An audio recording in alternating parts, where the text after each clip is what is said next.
Hey, what is up guys, MerganMan4 here, and today I'm going to be giving you my thoughts and opinions on Doctor Who's troublesome Season 23. By this point, the show is fighting for its life, and after an 18-month hiatus, the longest gap between seasons since the show had began, the original Season 23 was cancelled and replaced with what we now know as The Trial of a Time Lord, a story that reflected the show's real-life trial against Michael Grade and the BBC. While it was enough to keep the show on air for a few more years, it unfortunately marked the end for Colin Baker's 6th Doctor, without even knowing it. And with that, and with 34 years of hindsight, let's explore what the Time Lord's trial has to offer us.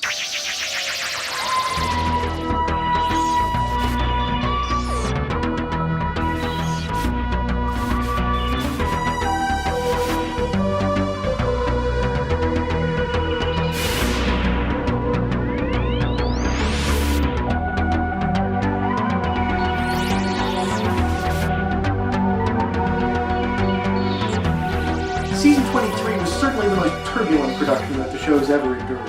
With every original planned story cancelled, even after many of them started the script phase, Robert Holmes' unfortunate passing during the writing of the finale, and the premature departure of script editor Eric Sayward all piling on top of each other. The show was on rocky times, all the while attempting a brand new format, a single story spanning the entire 14-episode season. Now, because of Doctor Who's more anthological approach to storytelling, kind of at its core, there are 3 sub-stories that are included throughout the season, and are told in-universe as evidence for the trial. Since these stories are stories in their own right, there is plenty of debate as to whether Season 23 actually counts as 4 stories instead of 1. Personally, mainly for simplicity's sake, since it all went out under one title, and because every episode does advance the trial plotline, the trial is the present of every single episode of the season, I do consider it to be one story, but for review purposes, I think it actually makes more sense to split it up into 4 distinct stories. So I am going to review this season in 4 different segments, talking about the 3 sub-stories on their own merits, kind of separated from the trial storyline. So yeah, the format for this review will be a little bit unorthodox. It's going to be split into The Mysterious Planet, which makes up parts 1 to 4, Mindwarp, which makes up parts 5 to 8, Terror of the Vervoids, which is parts 9 to 12, and finally The Ultimate Foe / Trial of the Time Lord, which is the final 2 parts of the season, as well as all of the prior trial segments from all the previous episodes. So, without further ado, why don't we begin with The Mysterious Planet.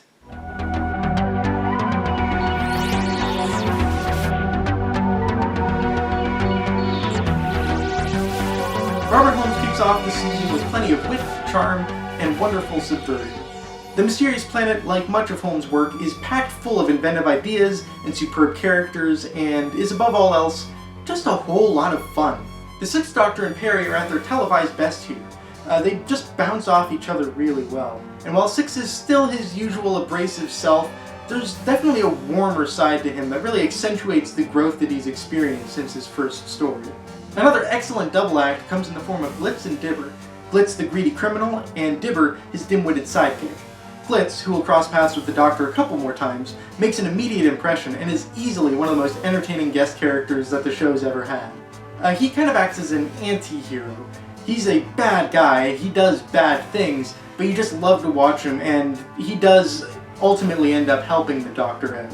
There are plenty of other memorable characters as well, such as Murdine and Balazar, who live under the reign of Drathro, and Queen Katrika, who's the leader of the Surface Dwellers. The Mysterious Planet hits some solid emotional beats as well, such as when the Doctor and Perry discover that the planet that they're on, which they believe to be Ravolox, is actually Earth in the far future, and Perry has to cope with the idea of standing on her dead planet. All in all, a really solid, entertaining story that just thrives with Robert Holmes' magical touch. An easy 8 out of 10 for me.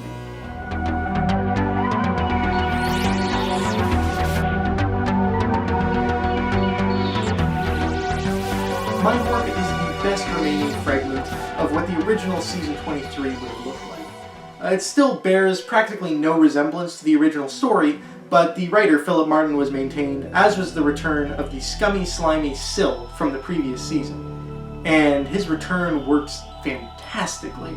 Syl is perhaps the most memorable aspect of Colin Baker's era on TV. And with his return here, we also get to meet some other members of his race, the Mentors, as the plot of Mindwarp revolves around their leader, Kiv, trying to survive by transplanting his mind, or at least the contents of it, to a new body.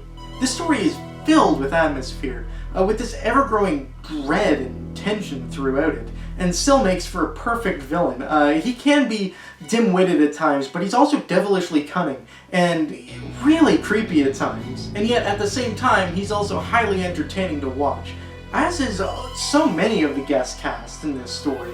You have Christopher Ryan as Kiv, who also turns in a fantastic performance, and most imposing and memorable of all is Bryant as the fairy shouty King Yrcanos. Throughout the story, King Yrcanos and Perry actually form this bit of a blossoming romance as they grow closer together. They kind of form affection for each other, and it's one of the few companion romances that actually plays out really well. And speaking of Perry, she's really put through the ringer in this one. The Doctor seemingly leaves her to die and betrays her as his mind is affected by Crozier's machine. The friendly demeanor between them pretty much completely vanishes from the previous story. And then she's chosen to be the new host for Kiv's brain, and in a shock twist, she doesn't get saved. It actually happens. The Doctor doesn't get to save her, and due to Time Lord interference, not only is her brain completely overwritten, but then her body is killed as well. Or so we think. Yeah, it's one of those. I think the decision to change it did come later in the day, so it wasn't planned from the off, but it's a shame that this extremely emotional, impactful death, it's just such a superb ending for the character, and it just gets reversed by the end of the season. I guess this is kind of like a precursor to Moffat never letting somebody actually die when they seemingly die. But that's not Mindwarp's issue, and the rest of the story is done really very well. So, yeah, I think Mindwarp deserves an 8 out of 10 as well.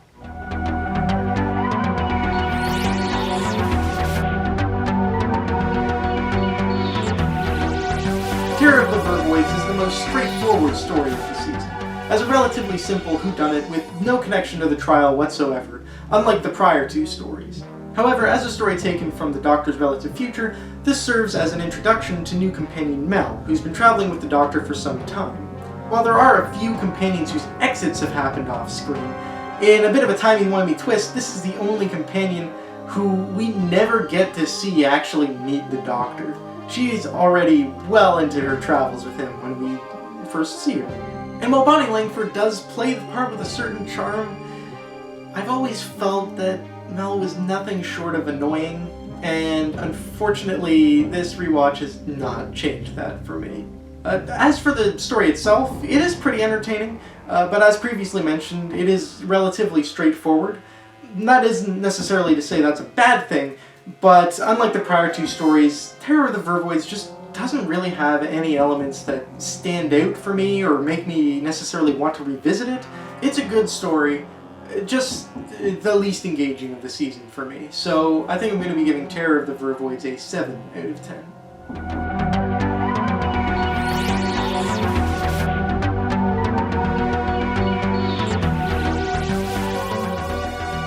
Now, this is where it starts to get a bit complicated.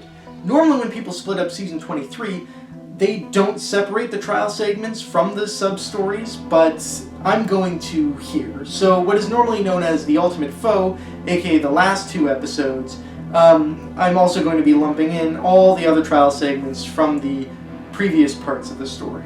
And you know what? This story gets a bad rap, but I don't know, I just find it pretty entertaining. Don't get me wrong, I'm glad that we have the other sub-stories to keep us occupied as well. I don't think I could take 14 full episodes of just the trial stuff. But as it stands, I think it's spaced out pretty well enough to keep it engaging, and yeah, I just really enjoy it. Now, the segments can admittedly be a bit repetitive at times, but they do give us some really great Six moments, such as when he reacts to Perry's supposed death, or when he gives a speech about corruption of the Time Lords. The enemy of the story, the Valeyard, is kind of a continuity nightmare, and he's a bit of a controversial character, but I personally love him, and he's played with this malignant charm by Michael Jaston that just, you can't keep your eyes off him. This was the first time that the idea of a secret Doctor was ever put out in full force. Yes, in 4's era we did have the Morbius Doctors, but that was implied. Here is the first time that this is actually explicitly stated to be a previously unknown incarnation. And a twist of this magnitude wouldn't be attempted again until the show's 50th anniversary year. I love the reveal that the Valeyard is actually a part of the Doctor himself, and that throughout this whole season, he's, without even knowing it, essentially been looking into this dark mirror. I don't think that the show went as far as it could have or should have done in exploring the Doctor's darker side. This is definitely something that the new series has touched on a lot more, and actually, because of that, I'm kind of surprised that they've never made use of the Valeyard. But it's definitely an awesomely terrifying concept. Sablon Glitz makes a return from the mysterious planet, and he's just as charming as before, and even the Master joins the party. Although, I have to admit, as entertaining as Anthony Ainley is in the role, with everything else going on, his role ends up being a tad forgettable in this. And of course, despite seemingly defeating the Valeyard in the end, there's a cliffhanger where the Valeyard is not quite defeated, which is eventually picked up upon in Big Finish's superb regeneration story for the 6th Doctor. A lot of people take issue with the trial, and I'll admit it is far from flawless, but I can't help but be thoroughly entertained by it. I love it conceptually, and even though the execution is quite often lacking, I just think it's a great time, and far better than its reputation suggests. So I'm going to be giving The Trial of a Time Lord a 7.5 out of 10.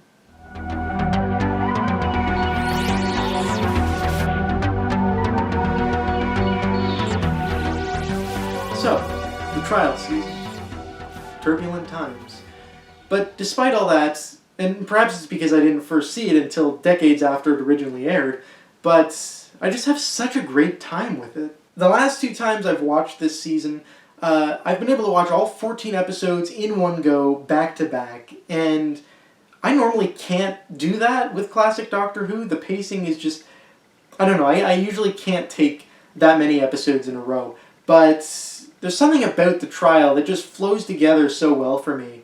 It's just, even if it's not the highest quality stuff, it's just so easy to just sit back and enjoy it. This is one of the few seasons in the classic era that all the way through I can just do that. Colin Baker is awesome as the 6th Doctor, and it's a real shame he didn't get to stick around longer. This is a tale of epic proportions that's unfortunately brought down in execution, but I just really admire the ambition and great ideas that are on display, and I just can't fault this season too harshly. I don't care what anyone else says, The Trial of a Time Lord is a good time. Now, to close out the review, we'll look at some statistics, both comparing Season 23 to itself and to the other seasons I've reviewed so far. So, within Season 23, The Mysterious Planet is on top, closely followed by Mindwarp, both with an 8 out of 10. Then it's The Trial of a Time Lord with 7.5 out of 10. And finally, Terror of the Vervoids with a 7 out of 10, which comes together to give Season 23 an average of 7.6 out of 10. And surprisingly, Season 23 is right near the top of our list of seasons, right behind Season 10. I think it lucked out because it didn't have anything like Revenge of the Cybermen. It also helps bring the 1980s up to an average of 7 out of 10, and Colin Baker joins the other Doctors in second, behind Jon Pertwee, pushing Tom Baker down a notch, although we'll see how long that lasts. Looking at writers, Robert Holmes has moved down to 5th with an 8.25 out of 10, Philip Martin joining right behind him at 6th with an 8 out of 10, and finally Pip and Jane Baker in 12th with a 7.25 out of 10. And while Season 23 hasn't been enough for John Nathan Turner to leave the bottom of the producers list, his average score has gone up to a 7 out of 10, close behind Philip Hinchcliffe. When it comes to script editors, Eric Sayward remains in 4th, but his score does go up to a 6.94 out of 10. And with directors, Nicholas Mallet slots into 4th with an 8 out of 10, Chris Clow enters at 12th with a 7.25 out of 10, while Ron Jones finally inches out of last place with a 5.17 out of 10. The Mysterious Planet also manages to take the top premiere spot away from Season 18's The Leisure Hive, while The Ultimate Foe fits comfortably into second in the finale list.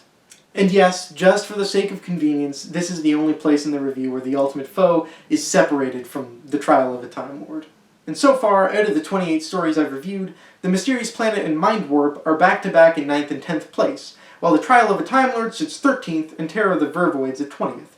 This means that Season 23 has entered 2 stories into the top 10 and 1 story into the bottom 10, both at the outer edges. Obviously this will change with time, but not too shabby for such a derided season. And that's Season 23. I certainly really enjoyed it, and I think there's a lot of good there as long as you keep your eyes peeled for it. But in any case, I hope you enjoyed my review, and please leave your thoughts and opinions on Season 23 down in the comments below. And with that, Merganman4, over and out. I'll see you guys later.